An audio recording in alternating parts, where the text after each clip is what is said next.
Bom dia, meus irmãos. Mais uma vez nos encontramos aqui para meditar o Evangelho deste dia. Então vamos iniciar em nome da Trindade, em nome do Pai, do Filho e do Espírito Santo. O Evangelho deste dia vai nos falando, Jesus vai dizer, depois que Jesus lava os pés dos discípulos, ele, na última ceia, ele começa a fazer uma catequese, para os discípulos, ele que vai partir, ele que vai fazer a sua Páscoa, e aí ele começa a falar para os discípulos, sobretudo a partir do momento que ele não vai estar mais presente, ele fala para os discípulos que vão continuar a sua missão, que irão continuar a sua missão, aquilo que ele fez, e aí vai dizer, em verdade vos digo, o servo não é maior que o seu senhor, nem o enviado maior do que aquele que o enviou. Essa teologia do envio, ela vem, podemos dizer, desde o Antigo Testamento. Uma das primeiras pessoas que foram enviadas no Antigo Testamento foi Moisés.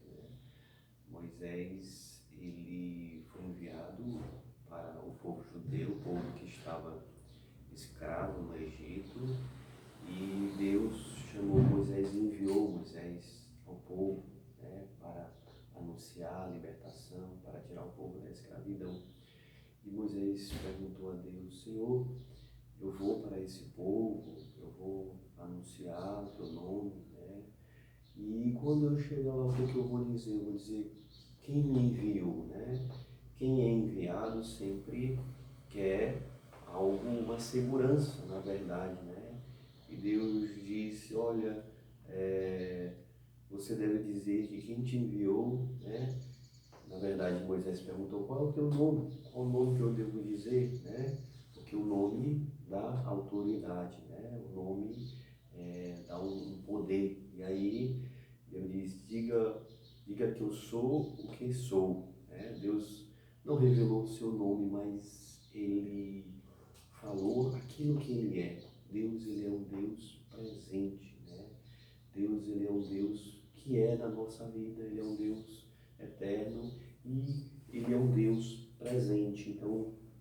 quando Deus enviou a Moisés, ele quis dizer que ele era um Deus presente na realidade daquele povo, no seu sofrimento, na sua dor, Um Deus que não nos abandona. E Jesus também, quando recebeu o seu nome da boca do anjo, Jesus, ele é o Deus conosco, ele é o Emmanuel. E Jesus, ele veio justamente nos mostrar isso. Ele veio a esta terra para ser um Deus presente na nossa vida, para ser um Deus presente no nosso sofrimento. E também Deus nos envia no seu nome, Deus nos envia naquilo que ele fez. Ele que lavou os nossos pés por meio da sua vida, da sua paixão. Ele que anunciou, testemunhou o reino, anunciou o Pai. E a partir da sua Páscoa, são os discípulos que irão cumprir esta missão, são os discípulos que irão anunciar, na nossa missão, muitas vezes, de evangelizar, de anunciar o reino, nós temos muito medo de sermos rejeitados, de rejeitarem a nossa palavra, porque nós vamos muito em nosso nome, nós vamos anunciar muitas vezes no meu nome, e esqueço que eu sou enviado em nome de Jesus, eu sou enviado para anunciar uma pessoa, para falar de uma pessoa. E na sua sabedoria, Deus, ele vem nos curar de todo medo de rejeição, porque o próprio Deus, ele foi rejeitado, Jesus, quando ele veio para a sua missão, Jesus, quando começou a falar da sua paixão, ele dizia que ele iria ser rejeitado pelos sumos sacerdotes, Então, na sua missão, Jesus, ele não foi acolhido, Ele foi aceito pelos discípulos, e até entre os discípulos houve alguém que rejeitou a sua mensagem, Judas, ele não acolheu Jesus, ele não acolheu as palavras de Jesus, ele não acolheu os ensinamentos, ou seja, ele não deu ouvido aos ensinamentos de Jesus, Porque rejeitar não é somente uma atitude de colocar de lado. Nós podemos muito bem seguir Jesus e rejeitar aquilo que ele pensa, rejeitar a sua forma de pensar, ou seja, nós podemos não fazer comunhão com Jesus, assim como Judas seguia Jesus, mas não fazia comunhão, por isso ele não entrou na comunhão com Cristo, né? E no Evangelho vai dizer assim, que aquele que come o pão comigo levantou contra mim o seu calcanhar, né? O pão nas Sagradas Escrituras é símbolo da intimidade, daqueles que têm intimidade com Deus, daqueles que comungam, né? Então, aquele que come o pão comigo, levantou contra mim o seu calcanhar, ou seja, tornou-se meu inimigo, né? Me rejeitou, me traiu. Então, isso aqui é muito importante também, porque lança luzes na nossa forma também de seguimento de Cristo. Não há envio, não há evangelização sem discipulado, sem seguimento de Cristo, sem aprender de Cristo, né? Para que sejamos bons evangelizadores, para que sejamos bons apóstolos, né? Anunciadores da sua palavra, nós precisamos primeiramente deixar com que a palavra de Deus ela nos forme, precisamos ser bons discípulos, né?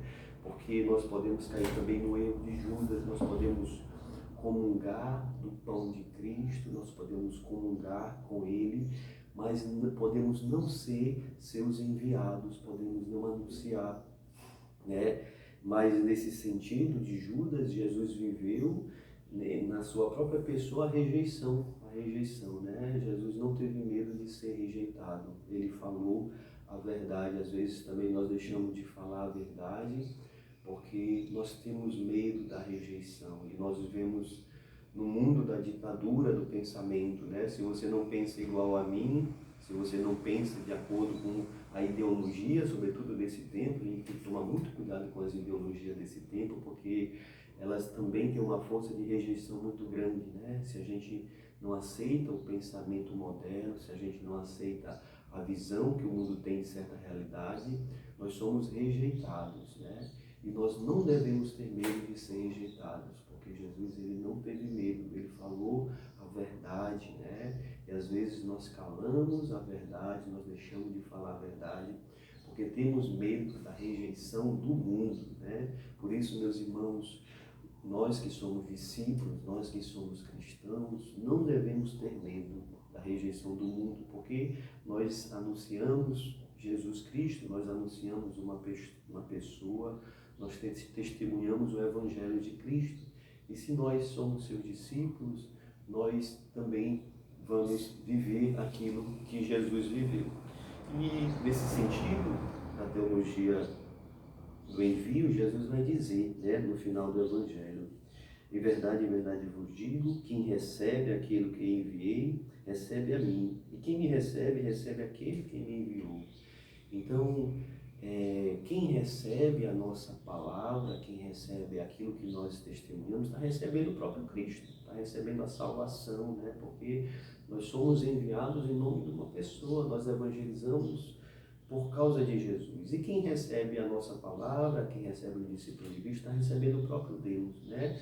Então, nós não devemos ter medo, né, da oposição do mundo, da rejeição do mundo, porque nós vamos em nome de Deus. E para finalizar, eu queria falar um pouco também, né, da dimensão da missa, né? Ainda nessa perspectiva da comunhão, porque às vezes nós temos uma visão da comunhão, né? Da comunhão, quando eu falo receber Jesus, uma visão muito intimista, né? Muito voltada para mim, né? Participar da Santa Missa é comungar com Cristo, é comungar do pensamento de Cristo, é acolher a sua palavra na nossa vida e sermos enviados em missão, ou seja, comungar de Cristo, comungar, participar da Santa Missa, tanto que essa palavra missa vem do latim, né, do latim, né, que terminava, né, a missa, o padre despedia os fiéis com a palavra est mis, né, ide em missão, ou seja, vocês são enviados. Então, toda vez que a gente participa da missa, que a gente comunga, né, comunga de Cristo, nós somos enviados, ou seja, Nós somos chamados a viver aquilo que Cristo viveu na nossa vida. Nós somos chamados a testemunhar com a nossa vida. Nós recebemos uma graça, uma força do Espírito Santo para evangelizar. Por isso, meus irmãos, nesse tempo que nós estamos sem comungar, sem participar da missa, nós somos chamados a renovar a nossa experiência do envio, da evangelização. Que Deus te abençoe. Shalom.